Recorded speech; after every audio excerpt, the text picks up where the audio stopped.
Senator Robin Padilla nag-middle finger habang kinakanta ang pambansang awit. Senator pumalag sa mga fake news. Nilabas ng Rappler na itunuring po nating kaibigan. Fake news na ito. Fake news article na ito. Wala po akong ginawang pambabastos sa religion namin. At wala din po akong ginawang pambabastos sa ating watawat. Magpapakamatay na lang po ako kung gagawin ko yun. Pero bago ang lahat, kung ikaw ay bago sa aking channel, huwag kalimutan na mag-subscribe at i-click ang notification bell for more trending news. Dinipensahan ni Senator Robin Padilla ang kanyang sarili patungkol sa mga fake news na kumakalat sa social media kung saan sinasabi na siya ay nag-middle finger habang kinakanta ang pambasang awit sa isang Senate session. Ibinahagi ng Senator ang isang post kung saan pinapakita nito ang larawan ni Robin, kung saan nakapatong ang kanyang kanang kamay sa may dibdib niya at tila nakaangat ang kanyang middle finger. Agad naman pinabulaanan ng Senador ang mga paratang sa kanya. Sa kanyang biglaang Facebook live broadcast ngayong Huwebes ng gabi, baka sa mukha ni Padilla ang matinding lungkot na nararamdaman dahil sa inilabas na ulat ng isang news organization. Lahat ng aktor-politician nagulat po siya sa nangyari. Git niya isang napakalaking pagsubok ito sa kanyang pananampalataya.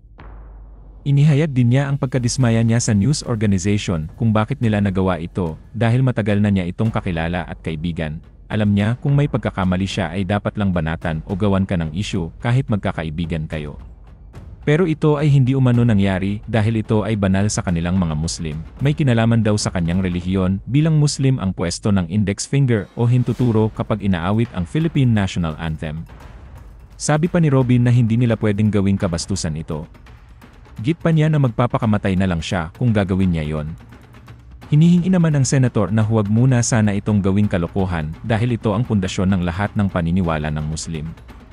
Malalim na buntong hininga ang pinakawalan ni Robin bago niya ipinakita ang malinaw na kopya ng larawan na nagpapakita na ang kanyang hintuturo, hindi ang napagkamalanggit ng daliri, ang nakapatong sa dibdib niya habang inaawit ang lupang hinirang.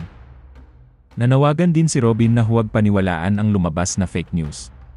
Naglabas po ng isang news ang Rappler. Ito pong Rappler ay sa matagal na panahon naging kaibigan ko po itong mga ito eh. Hindi ko po malaman kung bakit po sila gumawa ng ganito article. Sabi po dito Senator Padilla's dirty finger. Ayan po ang nilabas ng Rappler na itunuring po nating kaibigan. Kung ako po ay may pagkakamali, dapat lang kahit magkakaibigan kayo ay banatan ka, gawang ka ng issue. Pero ito pong ganap na ito, hindi po nangyari ito. Meron pong larawan na tunay kung ano po yung ating ginagawang kalima. Ito po ay banal sa aming mga Muslim. Banal po ito. Sapagkat ito po ang ibig sabihin po nito. La ilaha illallah. Ibig sabihin, walang ibang Diyos na dapat sambahin maliban sa Allah. Ito po ang pundasyon ng aming pananampalataya. Dito po nakasalalay ang aming pag-ibig, paggalang,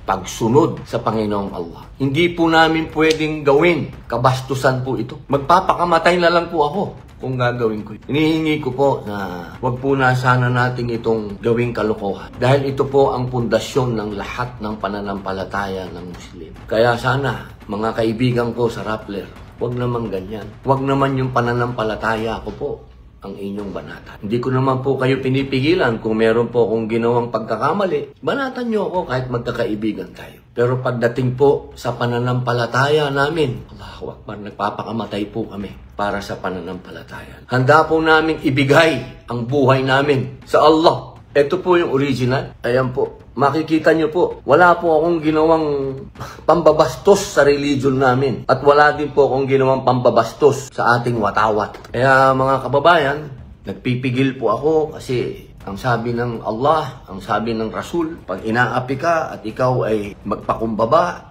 magpigil ng galit, mas lalaki ka, mas matapang ka. Sa mga kababayan natin na naligaw nito, na naligaw ng fake news na ito, sa fake news article na ito, na wag po kayong maniwala na gagawin. Magpapakamatay na lang po ako. Hindi ko po yan magagawa.